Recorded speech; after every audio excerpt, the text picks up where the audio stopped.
Alright, MrSotko here, and welcome back to another Starcraft 2 replay cast. Today it's a 1 vs 1 on Dusk Towers between our red Protoss player Neeb, and down on the bottom we have our pink Zerg player Scarlett, and we're going to speed this on up to the 8x mark, to the 2-minute point of the game when everything starts to get real good.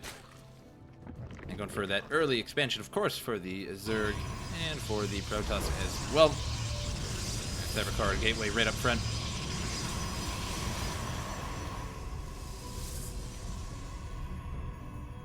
And I'm going to start pumping out adepts here. The Protoss going to be the antagonist this time around, as there are no Reapers out, as there are no Terran. And a second hatchery is on the way at the back natural already, so double expanding right off the bat before much any units are released.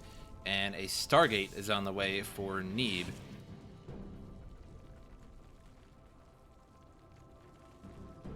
And Scarlett, for anybody that doesn't know, one of the very few professional StarCraft 2 female players.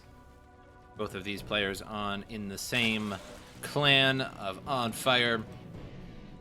Both of them Grandmaster players.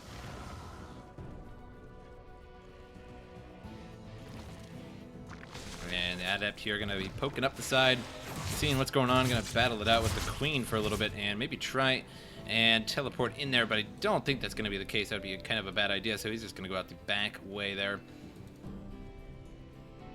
And researching and pneumatize Carapace for those overlords. And ghosting on in once again, but denies that. Meanwhile, some Zerglings on the way to the Protoss base here. And two gateways hidden all the way in the back there. And some Phoenix are on their way out. Gonna go after the Overlords here, stop them from getting too much information. The Adept goes down to those Zerglings.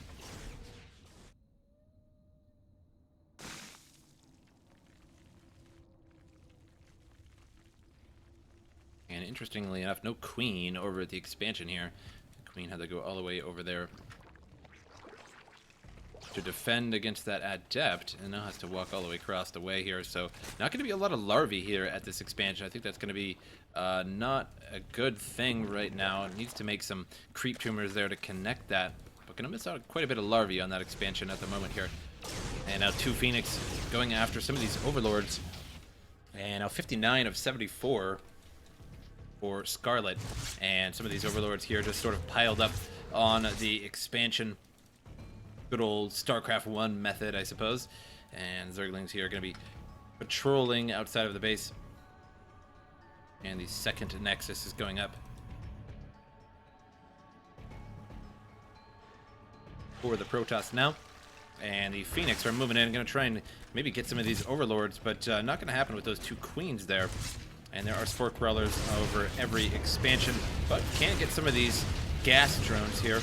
And will make their way out without too much losses here. This one is only taking a little bit of mortal damage. And that gas is just right back up, as if nothing happened. Good old Zerg there, just to pump it out even more larvae. But the thing about Zerg is that once you're killing their drones, they have to be replaced with larvae.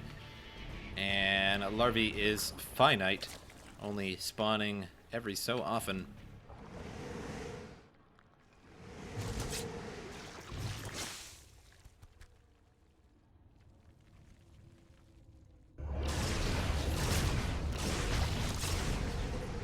And income tab right now, 2,700 to 1,700, so vastly superior income right now for Scarlett. So she is definitely cruising in terms of the economy. Much faster than Protoss right now. The Protoss took a little while to get that expansion going, but is making up for it in terms of units destroyed with these Phoenix. You can go to the units lost tab. 19 units lost for the Zerg, just 3 for the Protoss. But really doesn't tally up to be all that much more. 906 to 425. Most of those units lost were drones, only 50 apiece.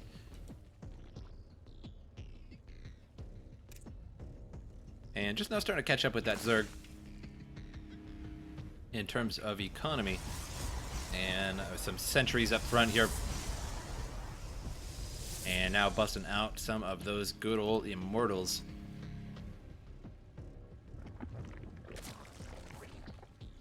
But no roaches in sight just yet here from Scarlett, so she's not going any kind of roach play. So really, those immortals not going to be too useful against those that don't exist, that is. And another couple gateways coming up here. And ground carapace level 1 on the way. Level 1 weapons already completed.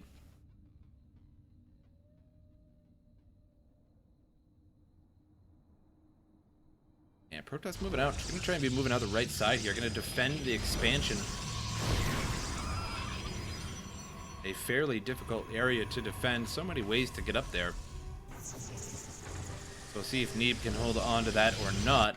Meanwhile, Scarlett is expanding right outside the base in the easier spot. Now, it's not that easy so much, just because there is a cliff, a heightened area right there that is great for attacking some of these drones.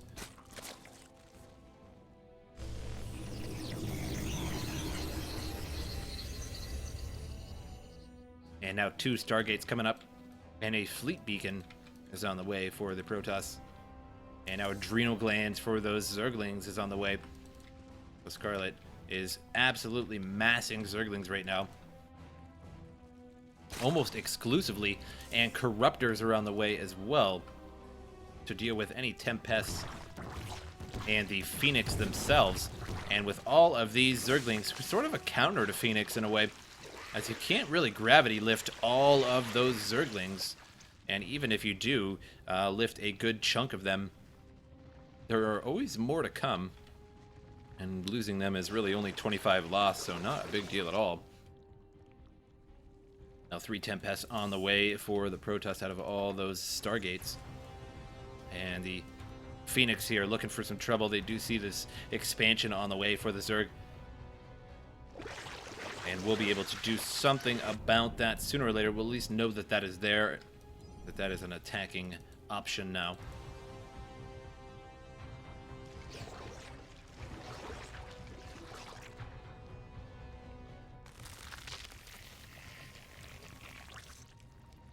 And Broodlords on the way.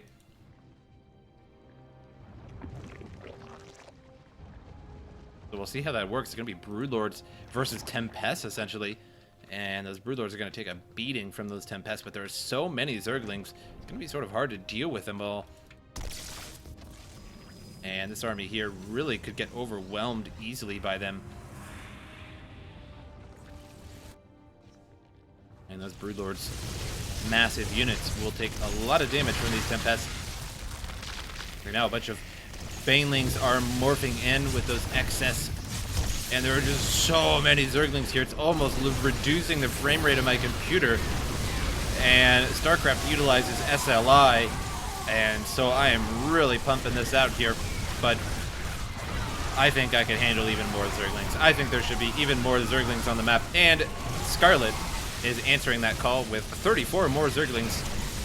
And these Tempests are really wreaking havoc on these Broodlords, however, getting healed by the queens that are with them. And these Zerglings here going to town on this expansion. All 3 of those pylons overcharged. Actually did quite a bit of damage to the Zerglings, but they are still going. There's just too many of them. And now the Broodlords have been spotted here and are now visible everywhere they go. And even more Zerglings now on the way. 28 Zerglings now on the way. And just pouring into Neeb's base with pure Zerglings.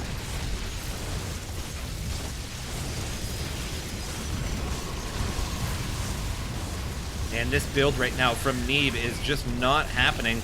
You cannot lift all of these Zerglings with Phoenix. The Tempest fires too slow to kill the Zerglings off very quickly. They have 35 health, so they actually take 2 shots from a Tempest. And it's just not enough to stop all of these Zerglings. There's just so many of them. Did a huge amount of economic damage to the Protoss. 90 to 1100 right now in terms of resources. Just goes to show how efficient this is against this type of strategy. Against Phoenix strategy, there's just nothing you can do. Attempting to lift them all is futile. And the Oracle will run out of mana very, very quickly, or rather energy. And the Tempests really just aren't enough to do enough damage. And they did stop the Zergling wave for now, but another wave could just be on the way here. We have some Ultralisks ready to come out here, and now they are. And 7 armor on those Ultralisks. But only 2 upgraded damage, but the third is nearly complete. And here go the Ultralisks now, but they are massive, so they're going to be taking a lot of damage from these Tempests here. And now the Protoss is on the offensive here, now pushing back, and I don't think the Ultralisks were a great idea against all of those Tempests. And Ultralisks gotta go around them. The Tempests are so slow, they could easily just go around, and they just need to go up and around all the way to the back to the Protoss base there. And they are, and they're just gonna scoot right by. But now the hatcheries are under attack here. We do have some Corruptors, but it's just not enough. Corruptors just gonna get insta-gibbed by all of these Tempests and Phoenix. And there is an Oracle here attacking some of these drones now. And I think the Ultralisk was just not a good idea. I think she would have been better off just massing Zerglings. However, she is now in the base here. And there is just so much economic damage done to this Protoss. He has no minerals here for the most part. And so now it's almost a base race, but these Stalkers have the advantage being behind these buildings here. And now all they need to do is just basically kite these Ultralisks. And more Zerglings are required here. And a whole bunch of Corruptors are now out and about here, all battling the Tempests. And it looks like they will overcome these Tempests. And Neeb has to GG out. And well played on both parts. Neeb nearly came back and destroyed it all. I still don't believe in the Ultralisks. Now they did do a lot of damage here and pushed in, but I think just a constant wave of Zerglings would have done the trick, as those Tempests are just not fast enough to deal with the massive amount of Zerglings that were coming in. And again, Phoenix just pretty much futile to be actually lifting up Zerglings and attacking them with gravity. There's just too many of them, and you just don't have the energy to do that. But I hope you guys enjoyed this replay, and I will see you guys next time.